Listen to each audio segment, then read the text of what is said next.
मैं पल्लवी सिन्हा रमना ब्रांच से आप लोगों को आज मैं सुनहरी धूप की प्रथम अध्याय पढ़ाने जा रही हूँ, जिसमें सबसे पहले तो कविता है कांटों में राह बनाते हैं। यह कविता रामधारी सिंह दिनकर द्वारा रचित है। श्री रामधारी सिंह दिनकर द्वारा रचित यह कविता कांटों में राह बनाते हैं हमें यह प्रेरणा देती है कि कठिनाइयों से भयभीत नहीं होना चाहिए, बल्कि धैर्यपूर्वक उसका सामना करना चाहिए। तो कवि ने यह शीर्षक से ही ऐसा बताया है कि कांटों में राह बनाते हैं, अर्थात कांटों में कौन राह बना सकता है। तो जो व्यक्ति भयभीत हो जाते हैं मुसीबतों से, वह बिल्कुल ही अपना रास्ता तय नहीं कर पाते। कांटों में राह वही व्यक्ति बनाते हैं जो साहसी और वीर होते हैं। तो इस कविता के माध्यम से सबसे पहले मैं आपको कविता की पंक्तियां पढ़ती हूँ, क्योंकि आप लोग बुक नहीं लिए होंगे, पुस्तक नहीं खरीद पाए होंगे लॉकडाउन की वजह से, और हमें क्लास देना है। तो हम इस कविता को पहले एक एक पंक्ति पढ़ेंगे और उसके बाद आप इसे नोट डाउन भी कर सकते हैं। फिर मैं इसका अर्थ समझाऊंगी, इसके भाव समझाऊंगी, और आप उससे आगे नोट्स भी बना सकते हैं। तो सबसे पहले कांटों में राह बनाते हैं का अर्थ है कि वैसे व्यक्ति जो कठिनाइयों का सामना करते हुए अपने लक्ष्य को प्राप्त करते हैं, वैसे व्यक्ति के बारे में यह कविता लिखी गई है। इससे हमें किसी भी कठिनाइयों का सामना करने के लिए भयभीत नहीं हो, हम डटे रहें और हम किस तरह से साहस बनकर इसका सामना धैर्यपूर्वक सामना करें, यह कविता सिखाता है। तो सबसे पहला, जब मैं कविता को पढ़ रही हूँ, आप चाहें तो इसे लिख भी सकते हो। सच है विपत्ति जब आती है, सच है विपत्ति जब आती है, कायर को ही दहलाती है। सुरमा नहीं विचलित होते, क्षण एक नहीं धीरज खोते, विघ्नों को गले लगाते हैं, कांटों में राह बनाते हैं। एक बार फिर से, सच है विपत्ति जब आती है, कायर को ही दहलाती है। सुरमा नहीं विचलित होते, क्षण एक नहीं धीरज खोते, विघ्नों को गले लगाते हैं, कांटों में राह बनाते हैं। है कौन विघ्न ऐसा जग में, दूसरा पैराग्राफ है कौन विघ्न ऐसा जग में, टिक सके आदमी के मग में। खम ठोक ठेलता है जब नर, पर्वत के जाते पांव उखड़, मानव जब जोर लगाता है, पत्थर पानी बन जाता है। एक बार फिर से, है कौन विघ्न ऐसा जग में, टिक सके आदमी के मग में। खम ठोक ठेलता है जब नर, पर्वत के जाते पांव उखड़, मानव जब जोर लगाता है, पत्थर पानी बन जाता है। गुण बड़े एक से एक प्रखर, गुण बड़े एक से एक प्रखर है, छिपे मानवों के भीतर। मेहंदी में जैसे लाली हो, वर्तिका बीच उजियाली हो, बत्ती जो नहीं जलाता है, रोशनी नहीं वह पाता है। रचयिता रामधारी सिंह दिनकर। श्री रामधारी सिंह दिनकर ने इस कविता में, अब मैं आपको अर्थ बताती हूँ बच्चों, ध्यान से सुनिएगा। रामधारी सिंह दिनकर ने इस कविता में बच्चों को, यानी हम सबों को यह प्रेरणा दी है कि कभी भी कठिनाइयों से भयभीत नहीं होना चाहिए, बल्कि धैर्यपूर्वक धीरज के साथ बहुत ही संयम रखकर उसका सामना करते रहना चाहिए। क्योंकि मुसीबत में केवल कायर ही घबराते हैं। साहसी व्यक्ति होते हैं, वो हंसकर उन रुकावटों को झेलते हैं और आगे बढ़ने का मार्ग ढूंढ निकालते हैं।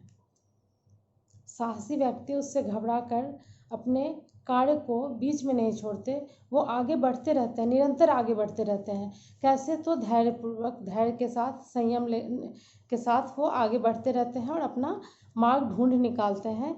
इस संसार में ऐसी कोई भी बाधा नहीं है, इस संसार में कोई ऐसी बाधा नहीं है जो मानव के सामने टिक सकी हो। मनुष्य जब ठान लेता है तो पर्वत भी पीछे हट जाते हैं और पत्थर भी पिघलकर पानी बन जाता है। मनुष्य में एक से एक गुण छिपे हैं, परंतु उन्हें जागृत करके जो उनका उपयोग करते हैं, वही प्रसिद्धि के प्रकाश से प्रकाशित होते हैं।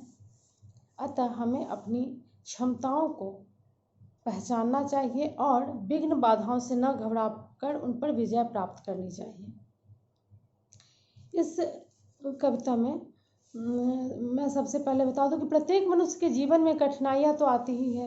प्रत्येक मनुष्य कुछ न कुछ कठिनाइयों का सामना निरंतर करते रहता है। वह बहुत सारी परेशानियाँ आती है, कठिनाइयाँ आती है। हमें कठिनाइयों से भयभीत नहीं होना चाहिए, बल्कि धैर्यपूर्वक उनका सामना करना चाहिए। जो मनुष्य अपने धैर्य विवेक से काम करते हैं वही विजय प्राप्त करते हैं, ऐसा हम सभी जानते हैं, ऐसा हम सभी जान गए हैं। इस कविता के माध्यम से हम और भी जानेंगे। और कुछ शब्दों के अर्थ अगर आपको लगे कि नहीं समझ पा रहे हैं तो उसे लिख सकते हैं। सच है विपत्ति जब आती है। विपत्ति का अर्थ होता है मुसीबत। सच है विपत्ति जब आती है, कायर को ही दहलाती है। जब मुसीबत आती है तो उससे कायर ही परेशान हो जाते हैं और जो डरपोक होते हैं वही इससे घबरा जाते हैं। सुरमा नहीं विचलित होते, क्षण एक नहीं धीरज खोते। लेकिन सुरमा अर्थात जो वीर पुरुष हैं, जो साहसी हैं, वो विचलित, व्याकुल, सुरमा नहीं विचलित होते। साहसी व्यक्ति इससे व्याकुल नहीं होते हैं, बेचैन नहीं हो जाते हैं। क्षण एक नहीं, वह एक क्षण के लिए भी कठिनाइयों का सामना करते हुए एक क्षण के लिए भी अपना धैर्य नहीं खोते हैं। बहुत ही धैर्य और संयम के साथ वो रहते हैं, विघ्नों को गले लगाते हैं। जितनी भी बाधाएं हैं, रुकावट है, सबको वो हंस के गले लगा लेते हैं। और वही व्यक्ति कांटों में, परेशानियों में भी, कठिनाइयों में भी अपना रास्ता तय करते हैं, अपना रास्ता बनाते हैं और वो सफल होते हैं। है कौन विघ्न ऐसा जग में, कौन सी रुकावट ऐसी है, कौन सी बाधाएं ऐसी है जो आदमी के सामने टिक सके। है कौन विघ्न ऐसा जग में टिक सके आदमी के मन में। कौन सी ऐसी बाधाएं हैं जो मनुष्य के सामने टिकी हों आजकल, आज तक। बहुत, एक से एक बहुत बड़ी बड़ी कठिनाइयाँ मनुष्य ही उसका समाधान करता है। तो कह रहे हैं कौन विघ्न ऐसा जग में टिक सके आदमी के मन में, जो आदमी के सामने टिका हो। ऐसा ऐसी कोई भी दुनिया में, विश्व में कोई भी ऐसी कठिनाई नहीं है जो मनुष्य के आगे टिक सका हो। हम ठोक ठेलता है जब नर, जब मनुष्य, जब आदमी ठान लेता है, जब आदमी ललकारता है, ठान लेता है, तो वह उस कठिन से कठिन कार्य को आसान बना लेता है। हम ठोक ठेलता है जब नर पर्वत के जाते पाँव उखड़, और तब पर्वत भी पीछे होकर उस आदमी को, उस साहसी व्यक्ति को रास्ता दे देता है।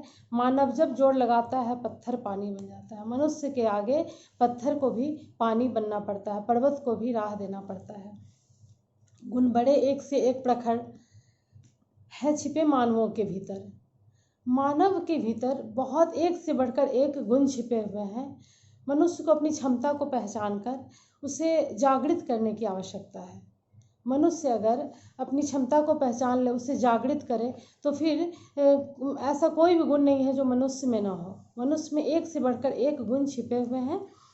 जिस तरह से मेहंदी में लाली, जिस तरह से मेहंदी के पत्ते हरे दिखते हैं, हम जब देखते हैं तो वह हरा दिखता, लेकिन जब पिसने के बाद, जब हाथ पे लगाने के बाद उसकी किस तरह से वह हरा पत्ता लालिमा युक्त हो जाता है, ये इस पे हाथ पे लाली आ जाती है।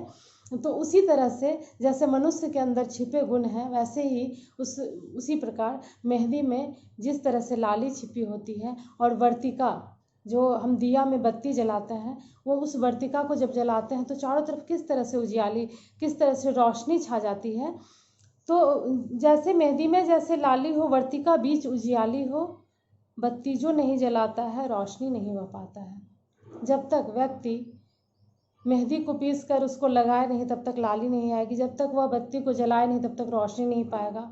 तो उसी तरह से मनुष्य जब तक अपनी प्रतिभा को नहीं निखारेगा, जब तक वह अपने छिपे हुए गुण को नहीं जागृत करेगा, तब तक वह उससे वंचित रह जाएगा। जिस तरह से बत्ती जो नहीं जलाता है, रोशनी जो बत्ती नहीं जलाएगा, वह कभी भी रोशनी नहीं पा सकता है।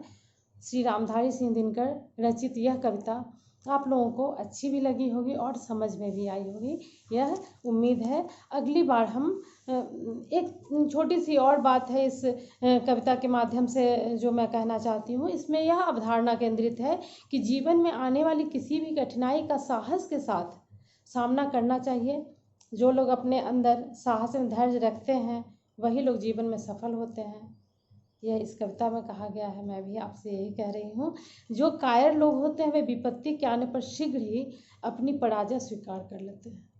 वे जीत के लिए प्रयास नहीं करते बल्कि अपनी हार सहर्ष स्वीकार कर लेते हैं। बहुत जल्दी बिना सामना किए उसका वो अपनी हार स्वीकार कर लेते हैं। और ऐसे व्यक्तियों के लिए कोई भी उसका सम्मान नहीं करता ऐसे व्यक्ति का। तो हमें कैसा व्यक्ति बनना चाहिए? साहसी और वीर पुरुष, वीर व्यक्ति साहसी बनना चाहिए। धैर्यपूर्वक हर काम करना चाहिए। मैं बस बच्चों बाय। मैं अगले अध्याय को लेकर फिर आपके सामने रहूँगी।